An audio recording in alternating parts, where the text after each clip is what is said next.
Hello students, this is Rajneesh and I am going to start this video for class 12th physics chapter number 1 electric charge and fields. Electric charge and fields. This is our first chapter according to NCERT. For you people, all the students of class 12th, the school has started the online series video for you so that by sitting at home you can continue your study.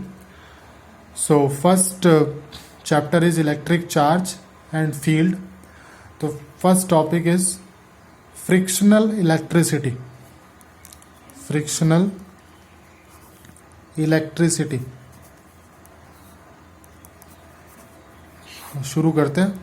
इससे पहले मैं आपको एक बात बता देना चाहता हूँ कि पहला चैप्टर है इसका नाम है इलेक्ट्रिक चार्ज एंड फील्ड, लेकिन इस पूरी जो यूनिट है इसका नाम है electrostatics. Electrostatics means it contains two words, दो शब्दों से मिलकर बना है ये. इलेक्ट्रोस्टैटिक्स, इलेक्ट्रिसिटी और statics means rest. Statics means rest. सीधा सीधा ये मतलब है इलेक्ट्रोस्टैटिक्स का. जब चार्ज रेस्ट में होगा तो उसे हम इलेक्ट्रोस्टैटिक्स, उसकी जो स्टडी है वो इलेक्ट्रोस्टैटिक्स के अंडर में की जाएगी. चार्ज रेस्ट में होगा तो उसे हम इलेक्ट्रोस्टैटिक्स बोलेंगे. जैसे ही चार्ज मूव करेगा तो वो करंट बन जाएगा. उसकी स्टडी हम अगले चैप्टर में करेंगे, उसका नाम है करंट इलेक्ट्रिसिटी, इसीलिए वो चैप्टर नंबर 2 है. तो फ्रिक्शनल इलेक्ट्रिसिटी मैं आप लोगों को समझाता हूँ. What is friction? फ्रिक्शन जब दो चीज़ें आपस में रगड़ी जाएं, दो चीज़ें आपस में रब करी जाएं, उसे हम बोलते हैं फ्रिक्शन. और फ्रिक्शन से अगर इलेक्ट्रिसिटी प्रोड्यूस हो जाती है तो उसे हम बोलते हैं फ्रिक्शनल इलेक्ट्रिसिटी. तो इसके बहुत सारे एग्जाम्पल हैं हमारे पास. एनसीईआरटी में एक सब्सटेंस दिया हुआ है एम्बर. एम्बर को जब वुल मतलब ऊन, वो एम्बर को जब ऊन से रगड़ा गया, ऊन के साथ रब किया गया, तो इन दोनों को रब किया गया तो अट्रैक्शन हुआ, दोनों में अट्रैक्शन शुरू हो गया. तो इसे हमने बोल दिया भाई ये जो है अट्रैक्शन शुरू हो गया, तो ये कौन सा फोर्स है. अब सबसे पहले और सबसे वीक फोर्स है, सबसे जो कमज़ोर फोर्स है इस संसार का, वह है ग्रेविटेशनल फोर्स. अब 11th क्लास आप लोगों ने पास करी है तो उसमें फोर्स का फॉर्मूला है Gm1m2/r². किसका फॉर्मूला है ये? ग्रेविटेशनल फोर्स का फॉर्मूला है. इस ग्रेविटेशनल फोर्स से हम निकाल सकते हैं कि भाई अगर दो मास बॉडी हैं और दोनों के बीच की डिस्टेंस r है तो वो दोनों कितना ग्रेविटेशनल फोर्स लगा रहे होंगे, इसका हम आंसर निकाल सकते हैं.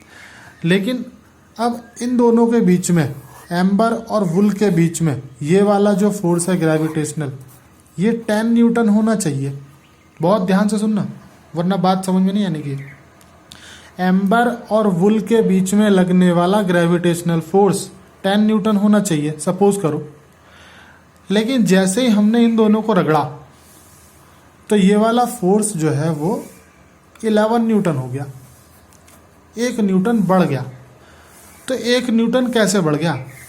इसका मतलब कोई और फोर्स भी है इस संसार में जो दो बॉडीज को रगड़ने से आता है. इसे हमने बोल दिया फ्रिक्शनल इलेक्ट्रिसिटी, इलेक्ट्रोस्टैटिक फोर्स. तो ये जो हमारे पास एक्स्ट्रा 1 न्यूटन है, ये जो एक्स्ट्रा 1 न्यूटन फोर्स डेवलप हुआ, इसे हमने बोला इलेक्ट्रोस्टैटिक फोर्स. Electrostatic force. तो यहाँ से एक नए फोर्स का पता चला हमें. इससे पहले हमें ग्रेविटेशनल फोर्स का पता था, लेकिन ग्रेविटेशनल फोर्स जो है उसके आंसर अलग अलग आ रहे हैं.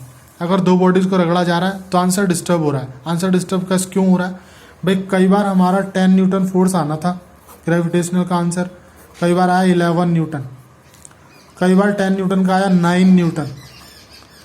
इसका मतलब क्या? यहाँ पे तो +1 हो रहा है, यहाँ पे -1 हो रहा है. तो यहाँ पे 1 न्यूटन बढ़ गया, यहाँ पे 1 न्यूटन घट गया. तो कब हो रहा होगा? यहाँ पे जब एक न्यूटन का या तो अट्रैक्टिव या रिपल्सिव फोर्स लग रहा होगा। और अट्रैक्टिव और रिपल्सिव फोर्स कब? तो फिर इस बात से हमें पता चला कि भाई दो तरह के चार्ज होते हैं, टू टाइप के चार्ज होते हैं, एक पॉजिटिव एक नेगेटिव। पॉजिटिव पॉजिटिव में या फिर नेगेटिव नेगेटिव में क्या होता है? रिपेल करते हैं। और पॉजिटिव नेगेटिव अट्रैक्ट करते हैं। तो इस तरह से हमें पता चला दो तरह के चार्ज होते हैं। समझ में आया? तो ये हमारा कहानी है जिसको हम बोलते हैं frictional electricity. Okay, thank you.